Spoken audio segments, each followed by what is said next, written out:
I'm Indy Neidell, and this is Out of the Foxholes, where I sit here in the same room as my chair of infinite knowledge. We can't have a crew because of Corona, so me and Sparty and Astrid have to do everything ourselves, including striking and building sets, which takes forever. So I sit near the chair right now, which is Astrid is actually sitting in, and answer your questions about World War II. Remember that if you desperately want me to deal with your question, then TimeGhost Army members get right to the front of the line, right?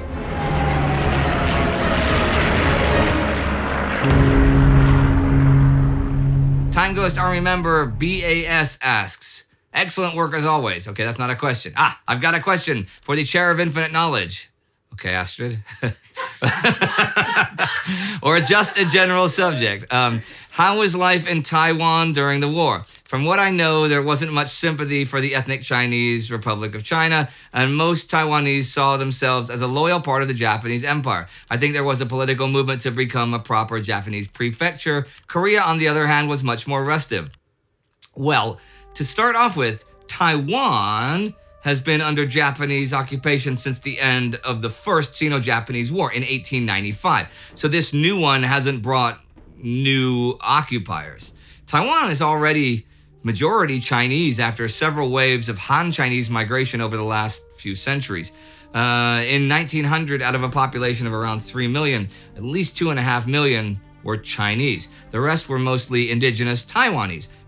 By now, the 1940s, the population is close to 6 million, with the Chinese population growing faster than the indigenous one. When the Japanese came in 1895, they did institute some pretty major changes. They quickly cracked down on opium usage, issuing the Taiwan Opium Edict to create a state monopoly on the opium trade and allowing only those with a permit to sell it, which actually worked pretty well. In 1900, about 6% of the population were reported to be addicts. By 1921, this is down to 1.3%. The lack of total abolition did lead to accusations that the colonial government was profiting off the remaining addicts. So in response, Japan decreased the number of opium permits and started an anti-drug campaign. And still ongoing in the 1940s in Taiwan is a gradual Japanization of the island. Taiwanese are forced to learn the Japanese language, and hundreds of thousands of ethnic Japanese have emigrated there. The authorities encourage people to adopt Japanese clothing, housing styles, even Japanese funerals, and families are promised benefits like higher rations if their children are given Japanese names or if they join the military. The Japanese regime has also been busy working on modernizing Taiwan's infrastructure. So roads, railroads, schools, power plants, improved farms, and more developed industrial sectors and financial systems are all in place. It goes without saying, though, that for Japan, those improvements are less about improving Taiwan and more about creating sources of food and military resources for their war effort. As for Taiwan's political status, there was discussion by the Japanese government about making it a full-fledged actual part of Japan and not a colony, but nothing official has come of that. And as for the Taiwanese view of the war itself, most people don't view themselves as Japanese. But there isn't much of a resistance movement, but most also just accept the Japanese presence and the war itself. Ultimately, around 200,000 Taiwanese will join the Japanese military during the war, including the Takasago volunteers, indigenous Taiwanese who are specifically recruited as special forces in jungle warfare. Patrick Houston asks, were the German and Japanese peoples informed of each other's military successes from Pearl Harbor onwards? The short answer is yes. But it's the Germans who are much more eager to praise their allies' work. After the attack on Pearl Harbor, the Wehrmacht magazine Signal writes that it is the grave of the U.S. Pacific Fleet and that high fountains of water spurt into the air, the first signs of a work of destruction unprecedented in naval history. Signal also tells soldiers they should sympathize with the Japanese, as they too are surrounded by hostile powers and in desperate need of living space. In fact, Nazis have even been known to label the Japanese as honorary Aryans. Germany also has magazines specifically dedicated to Axis solidarity, like the publication Berlin, Rome, Tokyo, which frequently praises the heroic deeds of the Imperial Army as it tears through Asia. Hitler himself also appears pretty euphoric at Japan joining the war, saying not long after Pearl Harbor, "We can't lose the war at all. We now have an ally which has never been conquered in 3,000 years." Japanese propaganda is a bit of a different story. Various slogans certainly praise German victories in Europe, but the government isn't so concerned with pointing out why Germany is so amazing. Japanese propaganda focuses on the expulsion of the white imperial presence in Asia, so it wouldn't really make sense if it also heaped glory on European nations like Italy and Germany. As an aside here, Japanese propaganda in the home islands looks very, very strange to many Western eyes. That is maybe an episode for a different time, but loads of it comes across as really childish and even innocent, which is kind of chilling once you know what those posters are calling for. Anyway, Patrick, there's your answer on how the German and Japanese people were informed of each other's military successes. Failures is a different story entirely.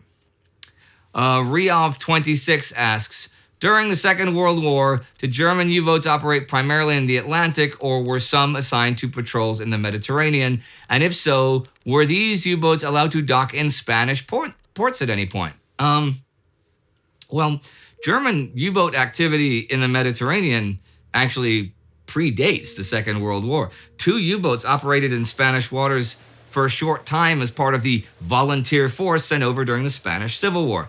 They arrived in November 1936 and briefly saw some action against the Republican Navy.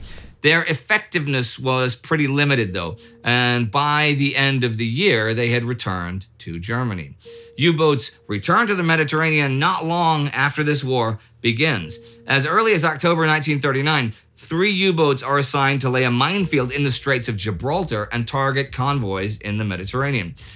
But this one is even more of a failure than the Civil War expedition, with 2 of the U-boats not even reaching the Mediterranean, and the one that does, U-26, is prevented from laying mines by Allied patrols and sinks only a single enemy vessel. But fast forward to September 1941, German U-boats start arriving in the Mediterranean en masse, much to the displeasure of Admiral Dönitz, may I add, who wants to keep every U-boat for the Atlantic. But the Italian Navy's failure to hold the British Navy in check has put Erwin Rommel's Africa Corps at risk, and Hitler wants this fixed as soon as possible. This is where Spanish ports come in. Once U-boats are through the Straits and into the Mediterranean, there isn't really any great way back. The currents aren't favorable at all, and the Allied naval presence is huge, so refueling has to occur within the Mediterranean. Italy provides some ports, but so do the Spanish. Now, official Spanish neutrality means that this is only possible to do if it's carried out secretly. And this is usually achieved by posing German tankers as interned vessels. In actuality, they are on standby in Spanish ports to refuel any nearby U-boats. So, German U-boats are active in the Mediterranean, and they receive a pretty big helping hand from the Spanish. Their success is kind of hard to measure, though. They will sink a great deal of Allied tonnage, but it will never be enough, even with Luftwaffe help, to prevent the Allies from holding on to Malta, which is in many ways the key to North Africa. So, that ends out of the Foxholes for now. If you'd like to learn about the Spanish Civil War itself, then be sure to check out our 2 Between Two Wars Season 1 episodes on it, the first one of which is right here. And if you have a question you'd like answered, then you can ask it, at community.timeghost.tv. If you'd like your question to be prioritized, like BAS's Taiwan one, then you can join the TimeGhost Army at patreon.com or timeghost.tv or at our website. That is our website. Why did I say that twice? Doesn't matter. Do not ask the question in the YouTube comments, because if you do, then Spartacus or me or someone else will assign it to Francis, who will have to respond and make a note of it, and Francis has enough work as it is, and he shouldn't need to do this when there's already a perfectly good forum for asking questions. Poor Frankie. Poor Frankie. Can we get a photo of Frankie? Here he is. Don't make him sad. Don't make him overworked. Just don't.